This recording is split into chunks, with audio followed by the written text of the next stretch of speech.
मेरे पीछे आप जो ये मंदिर देख रहे हो ये कोई साधारण मंदिर नहीं है। जी हाँ दोस्तों, इस वक्त मैं गुजरात के नर्मदा जिले के बांदरिया गांव में हूँ और ये जो मेरे पीछे मंदिर है ये श्री वैद्यनाथ महादेव मंदिर है, जिसे तेजोनाथ मंदिर के नाम से भी जाना जाता है। मान्यता उस समय की है जब भगवान श्री राम पूरी वानर सेना के साथ लंका विजय करके वापस लौट रहे थे। रास्ते में उन्हें ऋषि मुनियों के द्वारा जो ब्राह्मण हत्या का श्राप मिला था, उस श्राप से मुक्ति पाने के लिए, उस श्राप से निवारण हेतु वो कैलाश पर्वत पर गए। भगवान भोलेनाथ ने उनको बताया कि प्रभु आप नर्मदा के तट पर जाइए, दक्षिण तट पर आपको वहीं पर तपस्या करनी होगी, तभी आपको इस श्राप से मुक्ति मिल पाएगी। भगवान श्री राम वापस जब यहाँ नर्मदा मैया के तट पर आए अपनी पूरी वानर सेना के साथ, तो यहीं पर उन्होंने बहुत वर्षों तक तपस्या की। यहाँ पर रामेश्वरम धाम भी है, साथ ही में जो उनके साथ हनुमान जी थे, हनुमान जी ने भी तपस्या की। तो यहाँ पर हनुमत धाम भी है और सुग्रीव जी ने भी तपस्या करी थी, जिसे वानरेश्वर धाम के नाम से जाना जाता है। दोस्तों बाकी के जितने भी और भी वानर सेना थी उन्होंने इस स्थान पर तपस्या की। एक और मान्यता ये भी है कि जब भगवान ब्रह्मा जी सृष्टि के कल्याण के लिए, जब सृष्टि का निर्माण हेतु सोच रहे थे, तो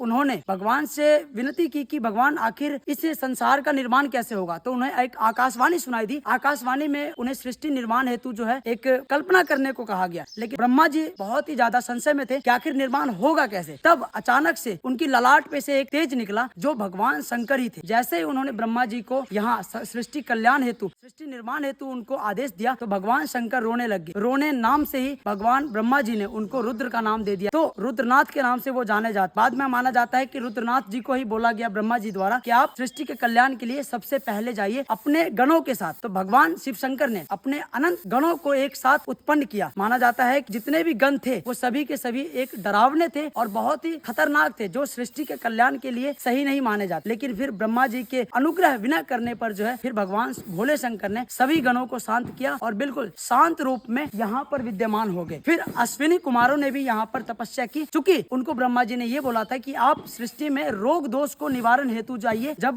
पृथ्वी लोक पर भ्रमण हेतु आए अश्विनी कुमार, तो वो संशय में थे कि आखिर कौन से स्थान पर जाएंगे हम और कहाँ पे तपस्या करें। जब अश्विनी कुमार धरती लोक पर आए तो नारद जी ने उनको इसी स्थान के बारे में बताया कि आप नर्मदा जी के तट पर जाइए और यहाँ पर आप वैद्यनाथ मंदिर है वहाँ पर तपस्या कीजिए। अश्विनी कुमारों ने यहाँ पर 15,000 वर्षों तक तपस्या की। उसके बाद ही यहाँ पर उस समय से जो है वैद्यनाथ या तेजोनाथ के नाम से इस मंदिर को जाना जाता है। दोस्तों यहाँ इस नर्मदा मैया के तट पर बहुत सी प्राचीन मंदिर है। करीबन 450 साल पहले इस मंदिर का निर्माण हुआ था, लेकिन मंदिर के गर्भगृह में जो शिवलिंग है उसका कोई समय सीमा नहीं है। यहाँ पर गर्भाशय जो भगवान भोलेनाथ है स्वयंभू माने जाते हैं। यहाँ के जो वैद्यनाथ है, क्योंकि हम 3600 किलोमीटर की पैदल परिक्रमा कर रहे हैं, तो परिक्रमा के दौरान जितने भी प्राचीन धरोहर है अपने सनातन धर्म, उन प्राचीन धरोहरों के जो है हम आपको दर्शन करवा रहे हैं। हर हर महादेव अवश्य लिखे, काहे कि भैया आपके एक कमेंट से हमें काफी हिम्मत और हौसला मिलता है। बाकी मन करे तो पेज को फॉलो भी करते जाए। नर्मदे हर।